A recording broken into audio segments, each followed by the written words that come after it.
በስመ አብ ወወልድ ወመንፈስ ቅዱስ አሐዱ አምላክ አሜን። የኃያሉ የተጋዳላዩ የሰማዕቱ የቅዱስ ጊዮርጊስ የቅዱስ መርቆሬዎስ ገድል ሰኔ 25 የሚነበብ። በነጋም ጊዜ ቅዱስ መርቆሬዎስ ወደ ወንጀለኛው ንጉሥ ፊት አመጡት።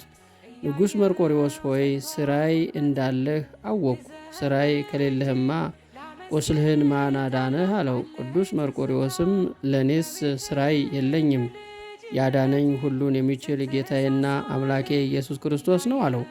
ንጉሡም ይህንን ቃል ተውና ነገሬን ስማ፣ ለአማልክቶችም ሰዋ፣ እኔም የመንግሥቴን እኩሌታ ልሰጥህ፣ ልጄንም ላጋባህ በታላቅ አምላክ በአጵሎን ማልሁ።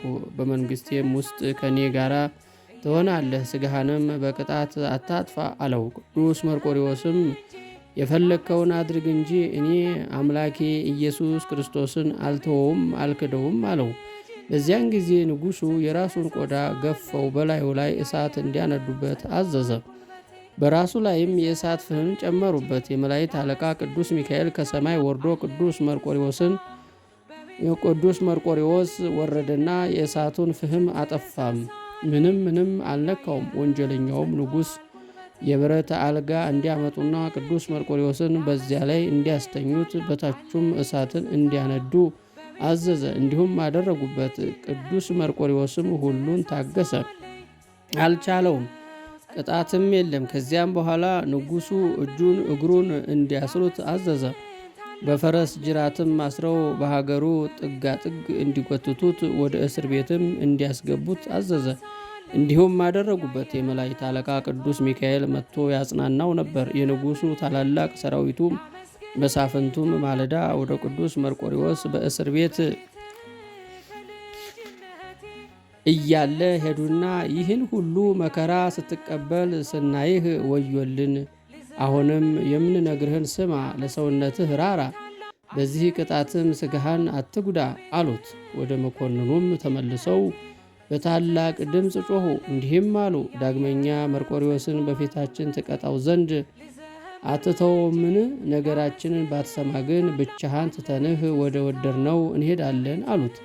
ከዚህም በኋላ ምስጋና ይግባውና ጌታችን ኢየሱስ ክርስቶስ በእስር ቤት ውስጥ በኪሩቤል ላይ ተቀምጦ ለቅዱስ መርቆሬዎስ ታየው።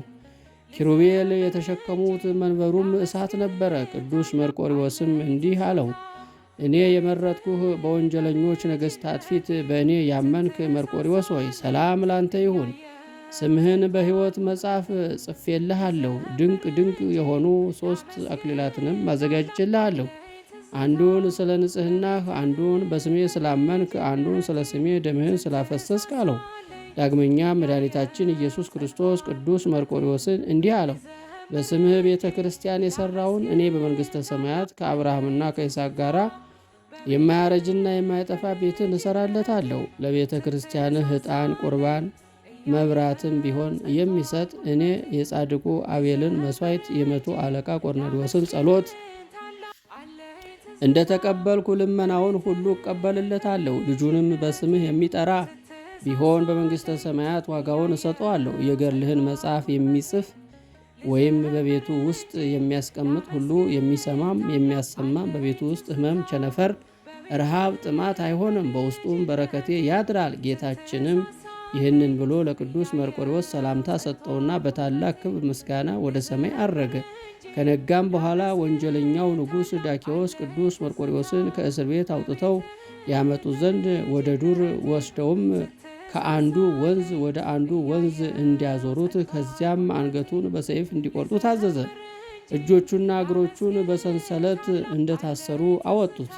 ሲሄድም ከብረቱ ክብደት እየተነሳ ወደቀ። ቅዱስ መርቆሬዎስም ቆመና እጁን ዘርግቶ ወደ እግዚአብሔር ጸለየ፣ እንዲህም አለ፣ ዓለሙን ሁሉ ያዝክ አብ ሆይ አመሰግንሃለሁ። ዳግመኛ ጌታዬና አምላኬ ኢየሱስ ክርስቶስ ሆይ በፊትህ እንደሚያርግ እንደ ንጹሕ ዕጣን ነፍሴን ተቀበል። ዳግመኛም ሥጋዬን የሚጠብቅ የመላእክት አለቃ ቅዱስ ሚካኤልን ትልክልኝ ዘንድ እለምንሃለሁ። ዳግመኛ ጌታ ኢየሱስ ክርስቶስ ሆይ የሥጋዬን በድን አልብሶ ገንዞ ወደ ወደድኩት ቦታ ተሸክሞ የሚወስድልኝን ትሰጠኝ ዘንድ ሥጋዬንም በአንተ ዘንድ የተዘጋጀ ይሆን ዘንድ እለምንሃለሁ። አንተም በስሜ የሚማጸኑትን ልጆቻቸውንና የልጅ ልጆቻቸውን አጽና።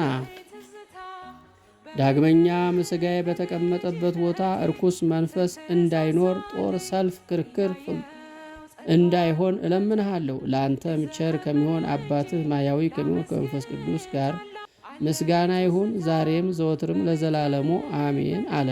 ከዚህም በኋላ አንገቱን ለሰያፊ አስመችቶ ሰጠና ራሱን ቆረጡት።